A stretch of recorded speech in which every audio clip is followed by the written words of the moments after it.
पहलगाम में हुए आतंकी हमले के बाद एनआईए जांच में सूत्रों के हवाले से जो खबर और सबूत मिले हैं उसमें पाकिस्तान का हाथ साफ तौर पर देखा जा सकता है।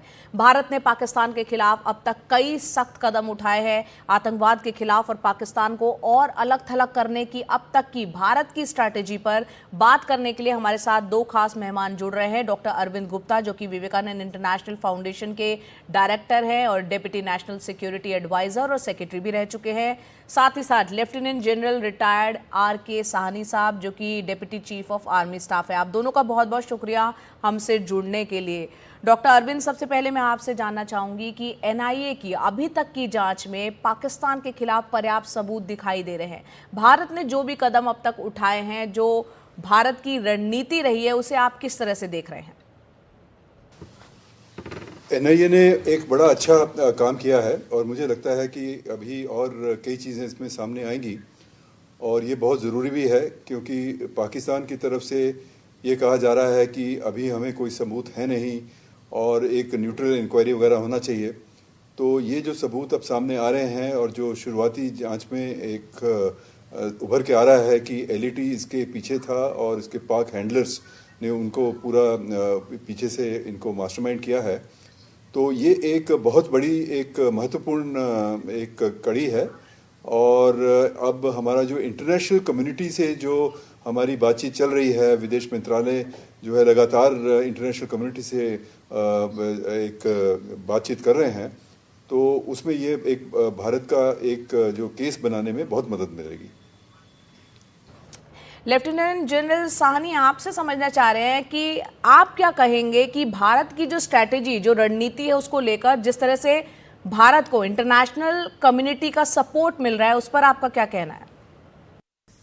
बिल्कुल, ताकि इस हमले के होने के एकदम बाद भारत जो है हर एक तरीके से इसके मुकाबला करने के लिए तैयार है।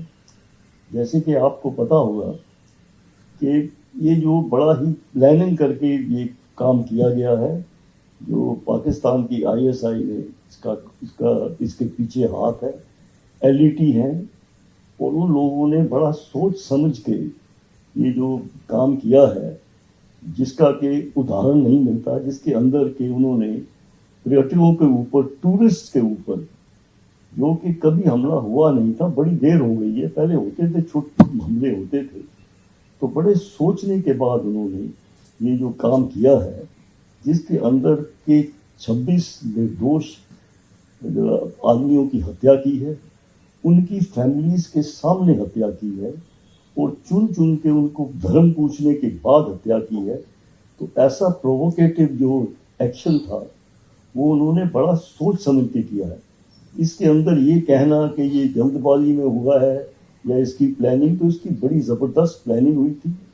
और जैसे कि एनआईए ने लगाया है कि ये जो टेररिस्ट थे, ये अपने आईएसआई के और उनके हैंडलर्स के साथ पूरे कांटेक्ट के अंदर थे। उनको ये डायरेक्ट किया गया, उनको यहाँ पहुंचाया गया पहलगाम के अंदर, और उनको ये कहा गया कि क्या किया जाए। तो इसके अंदर ये सारे जो सबूत एनआईए ने निकाले हैं, वो बहुत ही अच्छा काम किया है, जो कि अब हमको इसको सारे विश्व को दिखाने चाहिए।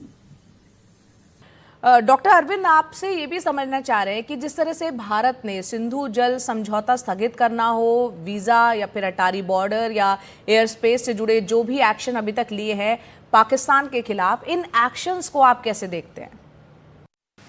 देखिए, इस हमले के बाद भारत में एक बहुत बड़ा आक्रोश और आउटरीच है, और ये हमला ये दर्शाता है कि पाकिस्तान ने अपनी टेररिज्म को सपोर्ट करने की नीति वो अभी छोड़ी नहीं है, बल्कि उसमें नए नए आयाम लेके आ रहा है। जैसे कि सानी जी ने कहा कि टूरिस्ट के ऊपर हमला करना, तो हमारी जो नीति है, अब स्ट्रेटजी है, वो ये होनी चाहिए कि पाकिस्तान का जो टेररिज्म को सपोर्ट है, एक तो ये है कि उसको पूरे विश्व को बताया जाए और उसको आइसोलेट किया जाए, और ये बताया जाए कि मुंबई हमलों के बाद या उड़ी हमलों के बाद या पुलवामा हमलों के बाद और कई इस तरह प्रकार के हमलों के बाद भी वो सुधरे नहीं हैं और उनकी वो नीति बरकरार है। ये एक पाकिस्तान को आइसोलेट करना एक बहुत ज़रूरी है। एक तो ये बात हुई। दूसरा ये है कि कुछ एक तरह का उसके लिए कॉस्ट बढ़ाना आवश्यक है। तो इंडस वाटर ट्रीटी के ऊपर जो कदम लिए गए हैं, ये कदम उसी दिशा में जाते हैं, लेकिन इनका जो एक असर होगा उसको कुछ समय लगेगा, लेकिन एक बहुत सशक्त सिग्नल, एक मैसेज जो है वो अवश्य गया है। ये तो हुई दूसरी बात। तीसरा ये है कि हमें पाकिस्तान का बिहेवियर भी थोड़ा एनालाइज करना चाहिए।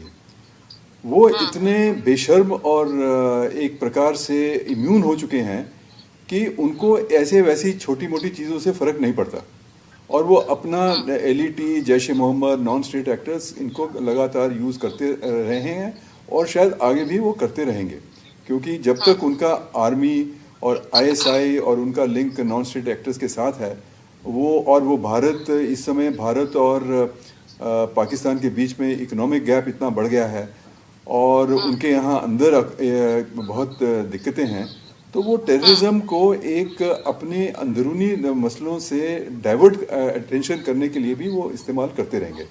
तो हमें ये देखना होगा कि हम पाकिस्तान के साथ एक लंबी लड़ाई में हैं, एक लंबी लड़ाई जो कि शायद बहुत देर तक चलेगी।